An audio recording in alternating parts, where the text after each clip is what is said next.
Hello, hello, beautiful soul, and welcome back to the Unapologetic You podcast. I'm welcoming you here again in this beautiful safe space that we create together. I'm Kiana van Deursen, your podcast host and your coach. Well, I think that one came as a surprise.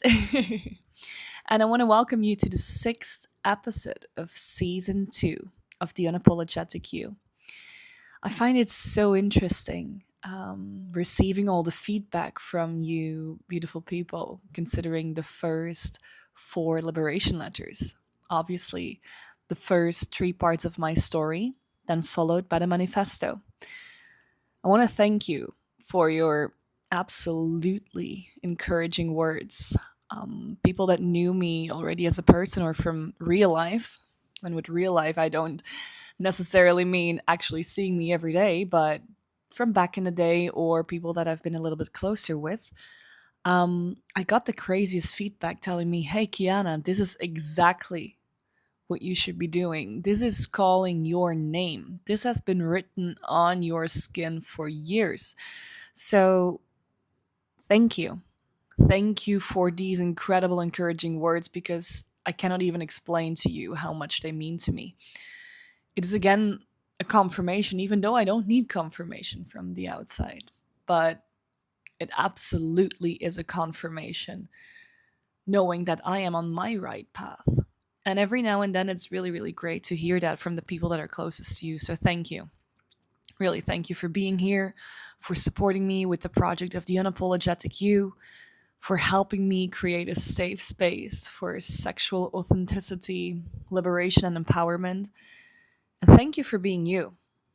Thank you for taking the time to listen to these podcasts, to read my newsletters, and to engage with my content. It means a lot more than you can even begin to imagine.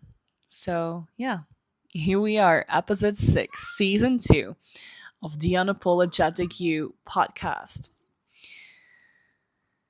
We're talking today about the promise that I made to myself when I created the Unapologetic You. It was, of course, a promise for me, but also a promise for you, and a really, really serious one. When I decided to create the Unapologetic You, I wanted to create a space where shame finally ends, especially when it comes to sex, when it comes to desire, and obviously also who we are allowed to be.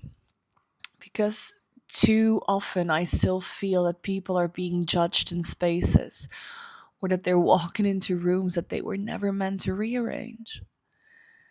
And with the Unapologetic You, I want to have that safe space for you and for me, where we can be whoever the fuck we want to be. And that is a promise that I made to myself, the promise that I'm making to you, right? I want to create a space where we stop editing ourselves to fit into something smaller than what we actually feel inside. I want us to stop trying to shrink ourselves to fit into rooms that we were never meant to rearrange. Because the truth really is that most of us were never taught how to be honest with ourselves. We were taught how to behave, how to be palatable, how to stay within a comfort zone that really feels acceptable, even if that is what slowly disconnects us from our truth. And I see it everywhere. I see it all the time. I used to see it in my own life. I see it with my closest friends. I see it in family members. I see it in strangers on the streets who just try to fake a smile. And that is something I want to end. With the Unapologetic You, I want to end that shame for our desire, for our pleasure.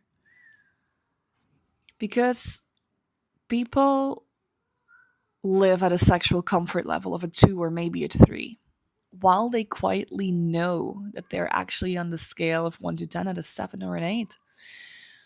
If I look at myself, for example, I'm on a scale of a 1 to 10 at a sexual comfort level of a 9 or a 10. And of course, in my past, I was living at a 4 or a 5. And now I'm every time getting closer to being that 9 or that 10 who I want to be. And it feels so empowering. It feels so good to be whoever the fuck I want to be for myself, to reignite that fire within. Because only when I am the best version of myself, I can be that version of myself for others. Only if I'm the best version of myself, I can be a good friend. I can be a good coach. I can be a good partner or a good daughter. I can be a good cat mom. I wanted to say mom, but I'm not a mom yet. Um, I'm a cat mom though of two fur babies. And only when I am the best version of myself, when I feel fully set on fire, I can be that best version of myself for the others.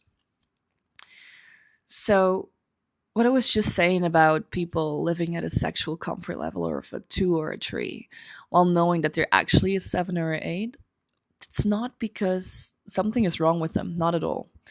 But because at some point, shrinking just felt safer than being seen. And I totally understand this. I totally get this. Sometimes it just feels better to keep quiet because it sometimes also is a bit more difficult to understand yourself. But by being quiet, we shrink ourselves. We shrink our own desires, our fantasies. And we shrink the reality that we would want to live ourselves just because we're afraid of being seen. And the unapologetic you exists exactly for that moment of recognition. The unapologetic you exists for that inner knowing that there is more desire, more aliveness, more truth, all waiting for you beneath the surface that you are now only scratching. And I'm actually working on something really, really big that aligns totally with these values of the unapologetic you, of unapologetic love. And over the next weeks, I want to take you deeper into this space with me. I'll do it gently, I'll do it honestly, and without forcing anything, because this is really just the beginning. And I'm just so excited to see what we can discover more for you in the unapologetic you. How we can create this safe space together and how we can both fuel into this. How we can come home to ourselves and how we can get to know ourselves better every single day and how we can come to live closer to our own truth. So let's do this together, yeah? Let's create the space of the unapologetic you together. Well, thank you for being here again because this is just the beginning of us working on this beautiful, beautiful aspect of our lives. And I honestly cannot wait to share the rest of my journey with you. I'm holding your hand along the way, as long as you'll hold mine. I hope to talk to you soon. Lots and lots and lots of kisses. Kiana.